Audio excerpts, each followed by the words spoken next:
வணக்கம். மீண்டும் மற்றொரு இன்றைய பதிவு நிகழ்ச்சியினூடாக சந்தித்திருக்கின்றோம்.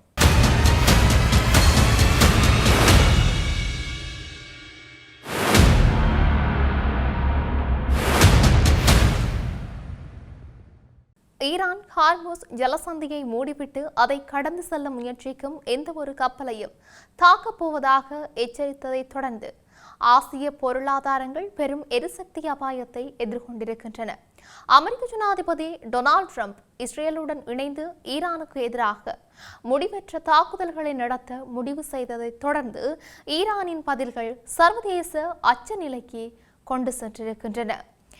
எதிர்த்தாக்குதல்கள் இப்போது நடந்து வரும் பின்னணியில் மேலும் மோதல் வாரங்களுக்கு தொடரக்கூடும் என்று ட்ரம்ப் கூறியும் இருக்கின்றார். உலகின் மிக முக்கியமான எண்ணெய் வழித்தடங்களில் ஒன்றான ஹார்முஸ் ஜலசந்தி மூடப்படுவது உலகளாவிய எண்ணெய் விநியோகத்தில் 1/5 சீர்குலைத்து கச்சா எண்ணெய் விலையை கடுமையாக உயர்த்தும் அச்சுறுத்தலை ஏற்படுத்துகின்றது என்றும் தெரிவிக்கப்பட்டிருக்கின்றது. சனிக்கிழமை ஈரான் மீதான தாக்குதல்களுக்கு பிறகு எண்ணெய் சந்தைகள் உடனடியாக எதிர்வினையாற்றின. வார இறுதியில் விலைகள் பீப்பாய்க்கு சுமார் $70 கிட்டத்தட்ட $80 உயர்ந்துள்ளன. ஆசியாவை பொறுத்தவரைக்கும் ஆபத்துக்கள் நேரடியானவை.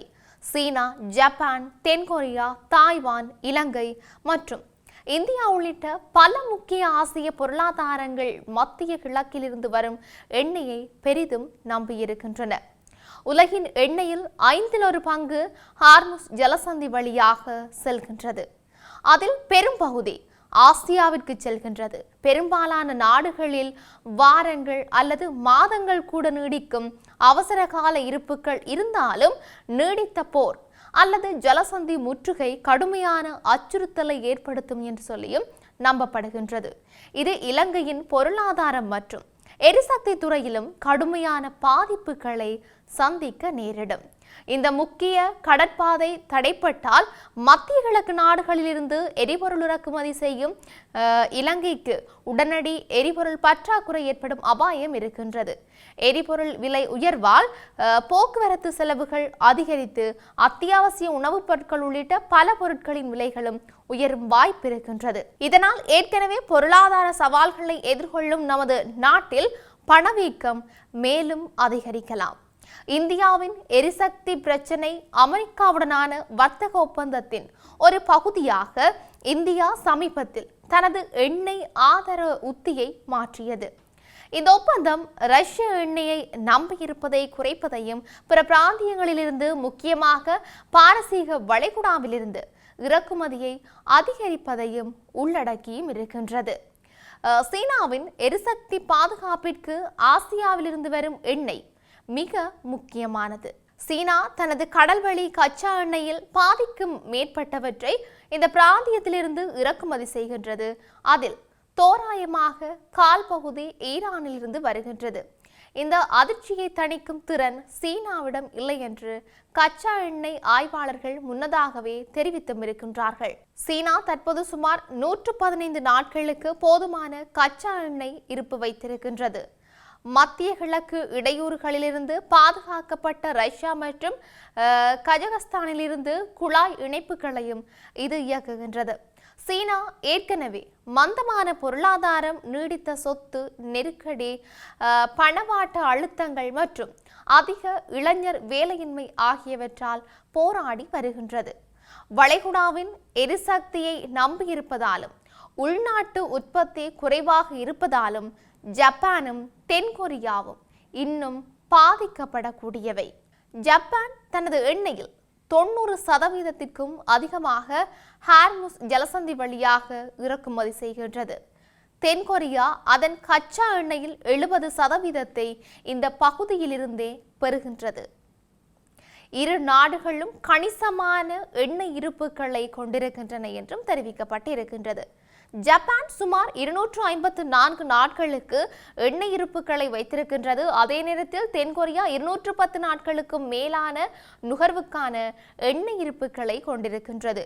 விநியோகம் தொடர்ந்தாலும் விலைகள் உயரக்கூடும். ஜப்பானும் தென்கொரியாவும் ஏற்கனவே ஆண்டுதோறும் $100 பில்லியன் மேல் எரிசக்தி இறக்குமதிக்காக செலவிடுகின்றன என்றும் தெரிவிக்கப்பட்டும் இருக்கின்றது. அதிகரித்து வரும் செலவுகள் வர்த்தக சமநிலையை மோசமாக்கும். மேலும் ஜப்பானும் தொடர்ச்சியான பணவீக்கத்தை எதிர்த்து போராடி வருகின்றது. தாய்வானின் குறைக்கடத்தி ஆபத்து இறக்குமதி செய்யப்படும் எரிசக்தியை தாய்வான் சார்ந்திருப்பது மற்றொரு உலகளாவிய கவலையை அளிக்கின்றது. தாய்வான் அதன் ஆற்றலில் 96% அதிகமாக இறக்குமதி செய்கின்றது. அதன் எண்ணெய் மற்றும் எரிவாயுவின் பெரும்பகுதி ஹார்முஸ் ஜலசந்தி வழியாக வருகின்றது. இது சுமார் 120 நாட்களுக்கு எண்ணெய் இருப்பு கொண்ட சுழற்சி முறை. ஆனால் சுமார் 11 நாட்களுக்கு மட்டுமே இயற்கை எரிவாயு விநியோகம் செய்யப்படுகின்றது என்றும் தெரிவிக்கப்பட்டிருக்கின்றது. இதன்படி நீடித்த எந்த ஒரு இடையூறும் குறைக்கடத்தி உற்பத்தியை பாதிக்கலாம். தாய்வான் தொழிற்சாலைகள் உலகின் பெரும்பாலான மேம்பட்ட டயர்களை உற்பத்தி செய்கின்றன. அவை வாகனங்கள், மின்சார வாகனங்கள் மற்றும் செயற்கை நுண்ணறிவு அமைப்புகளில் பயன்படுத்தப்படுகின்றன. இந்த வசதிகள் நிலையான மின்சார விநியோகங்களை நம்பியிருக்கின்றன. காப்பு மின் உற்பத்தியாளர்கள் குறுகிய கால மின்தடைகளை நிர்வகிக்க முடியும். ஆனால் அவை நீடித்த நெருக்கடிகளுக்காக வடிவமைக்கப்படவில்லை. குறிப்பாக கப்பல் போக்குவரத்து தடை மற்றும் காப்பீட்டு செலவுகள் அதிகரிப்பதும் இலங்கை போன்ற நாடுகளின் இறக்குமதி ஏற்றுமதி நடவடிக்கைகளில் கூடுதல் சிக்கல்களை உருவாக்கும் என்று மதிப்பிடப்படுகின்றது. மொத்தத்தில் ஹார்முஸ் ஜலசந்தி மூடல் உலகளாவிய எண்ணெய் சந்தையை மட்டுமல்லாமல் இலங்கை போன்ற இறக்குமதி சார்ந்த நாடுகளின் பொருளாதாரத்தையும் பாதிப்படைய செய்யும் என்றும் தெரிவிக்கப்பட்டும் இருக்கின்றது. இப்படி இருக்க உச்ச தலைவர் அயத்துல்லா அலி கமேனி கொல்லப்பட்டதை தொடர்ந்து அரசு கடமைகளை கையாள 3 உறுப்பினர்களை கொண்ட இடைக்கால அரசை அமைப்பதாக ஈரான் அறிவித்திருக்கின்றது. சக்தி வாய்ந்த அரசியலமைப்பு கண்காணிப்பு குழுவின் உறுப்பினரான அயத்துல்லா அலிரேசா அராஃபி இடைக்கால அரசுக்கு தலைவராக ஞாயிற்றுக்கிழமை நியமிக்கப்பட்டிருந்தார்.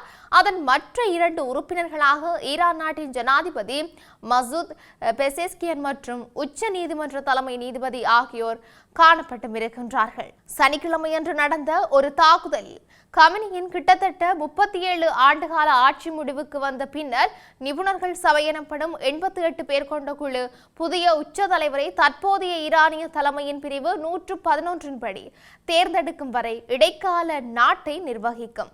தலைமைத்துவ அமைப்பு இடைக்காலத்தில் அதன் நிர்வாக பங்கை ஏற்கும். அதே வேளையில் நிபுணர்கள் சபை ஈரானிய அரசியலமைப்பின்படி முடிந்தவரை விரைவில் ஒரு புதிய உச்ச தலைவரை தேர்ந்தெடுக்க வேண்டும். புதிய உச்ச தலைவரை தேர்ந்தெடுக்கும் ஈரானின் நிபுணர்கள் சபையின் உறுப்பினர் ஒருவர் இந்த செயல்முறை நீண்டதாக இருக்காது என்று கூறியுள்ள நிலையில் குறித்த விடயம் எதிர்பார்ப்புகளை தூண்டியும் இருக்கின்றது. புதிய தலைவரை தேர்ந்தெடுப்பதில் தனிநபர்கள் அல்லது அரசியல் மற்றும் கட்சி பிரிவுகளின் தனிப்பட்ட விருப்பங்கள் ஒரு காரணியாக இருக்காது என்றும் தெரிவிக்கப்பட்டும் இருக்கின்றது. அவர்களின் தீர்ப்பின் அடிப்படையில் மற்றும் மத கொள்கைகளின்படி வாக்களிப்பார்கள் என்றும் நிபுணர்கள் சபையின் உறுப்பினர்கள் சத்தியம் செய்துள்ளதாக அலி மோலமி தெரிவித்தும் இருக்கின்றார். கடந்த காலத்தை போலவே நிபுணர்கள் சபையும் புரட்சியின் தியாகியான தலைவரை போன்ற ஒரு ஆளுமையை தேர்ந்தெடுக்கும் என்று அவர் சனிக்கிழமை காலை அமெரிக்க இஸ்ரேல் தாக்குதலில் கொல்லப்பட்ட மறைந்த உச்ச தலைவர் அலி கமேனியை குறிப்பிட்டும் கூறியிருந்தார். இப்படி இருக்க நாட்டில் இன்னும் என்னெல்லாம் நடக்க போன்றது என்று நாங்களும் பொறுத்திருந்து பார்க்கலாம். மீண்டும் மற்றும் ஒரு பதிவினூடாக சந்திக்கலாம். வணக்கம்.